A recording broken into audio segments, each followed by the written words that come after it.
মাত্র এক ক্লাসে আমরা সকল হিসাবের ডেবিট ও ক্রেডিট নির্ণয় করা শিখব। এই ক্লাসটি যদি তোমরা মনোযোগ দিয়ে করো তাহলে তোমরা খুব সহজেই ডেবিট ও ক্রেডিট নির্ণয় করতে পারবে।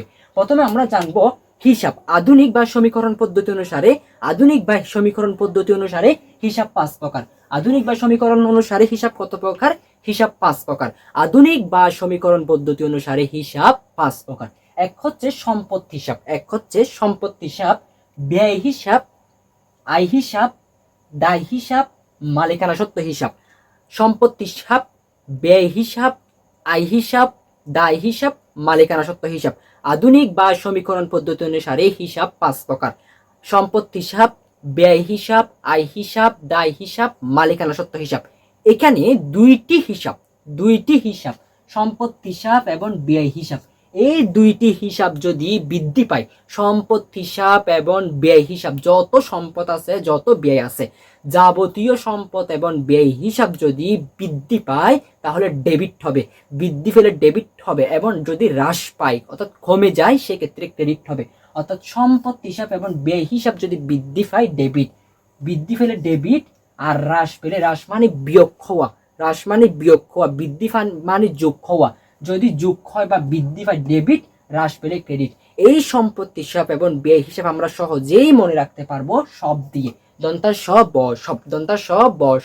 সব বৃদ্ধি পেলে ডেবিট, হ্রাস পেলে ক্রেডিট। দন্তার সতে সম্পদ, বতে ব্যয়, দন্তার সতে সম্পদ, বতে ব্যয়।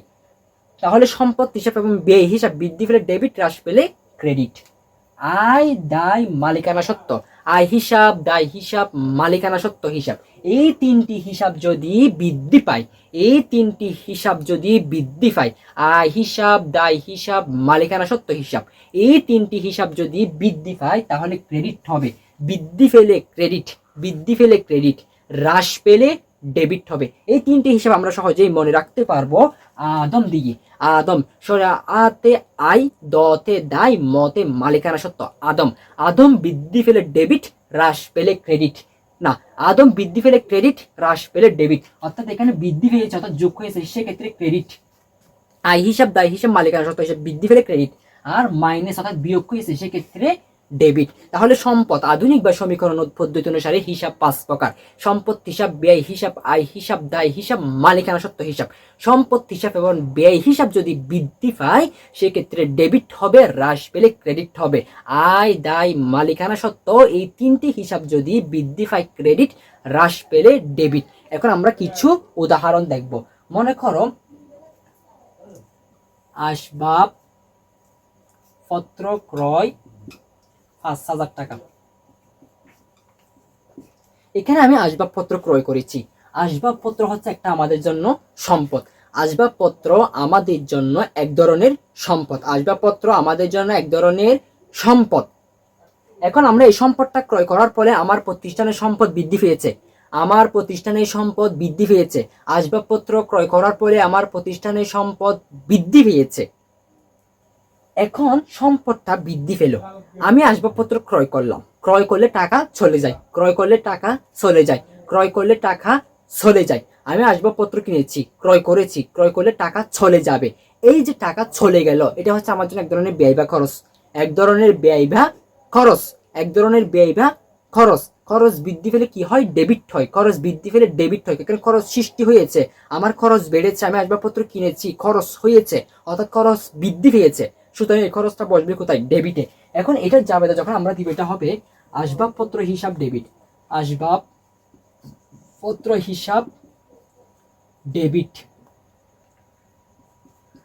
নগদান হিসাব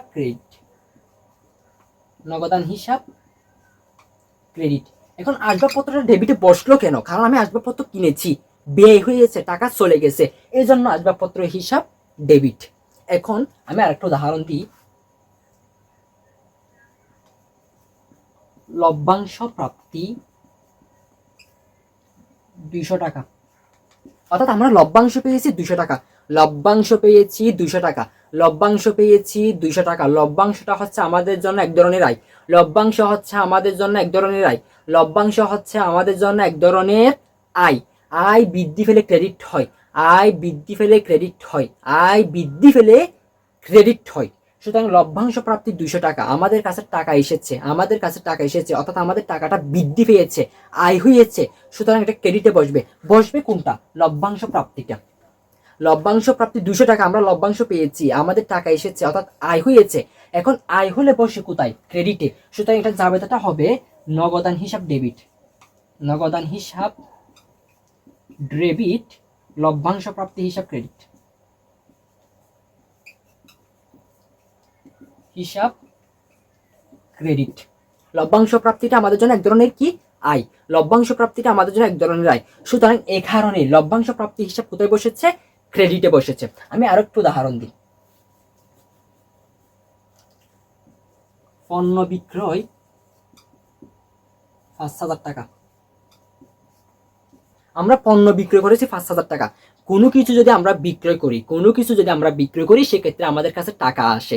কোনো কিছু যদি আমরা বিক্রয় করি সেক্ষেত্রে আমাদের কাছে নগদ টাকা আসে।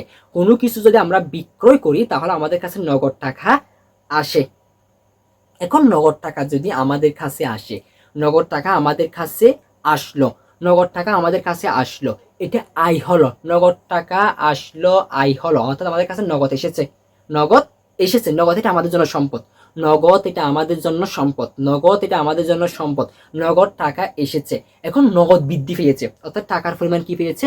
বৃদ্ধি পেয়েছে। টাকা এটা আমাদের জন্য সম্পদ বৃদ্ধি পেয়েছে। সম্পদ বৃদ্ধি পেলে কি? ডেবিট। সম্পদ বৃদ্ধি পেলে ডেবিট। এবং টাকাটা এসেছে কিভাবে? বিক্রয়ের মাধ্যমে, বিক্রয় করেছি, এটা আয় হয়েছে, সুতরাং আয়টা বসবে ক্রেডিটে। এটার জাবেদাটা হবে নগদান হিসাব ডেবিট, নগদান হিসাব ডেবিট, বিক্রয় হিসাব ক্রেডিট,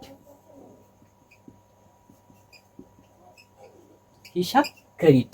কারণ আমাদের কাছে নগদ আসলো, নগদ এটা সম্পদ বৃদ্ধি পেয়েছে, এই কারণে সম্পদটা ডেবিটে বসেছে। কারণ সম্পদ বৃদ্ধি পেলে ডেবিট, আর বিক্রয়ের মাধ্যমে আয় হয়েছে, আয় বৃদ্ধি পেলে ক্রেডিট হয়। সুতরাং এই জন্য যেহেতু ক্রেডিট হয়, সুতরাং এটা বিক্রয়টা ক্রেডিটে বসেছে। এখানে লভ্যাংশ প্রাপ্তি কিন্তু একবার খেয়াল করো, নগদান হিসাব ডেবিট কেন হলো? কারণ লভ্যাংশের মাধ্যমে আমাদের প্রতিষ্ঠানে নগদ টাকা আসলো, লভ্যাংশ পেয়েছি, এর ফলে আমাদের প্রতিষ্ঠানে টাকাটা এসেছে, সম্পদ বৃদ্ধি পেয়েছে।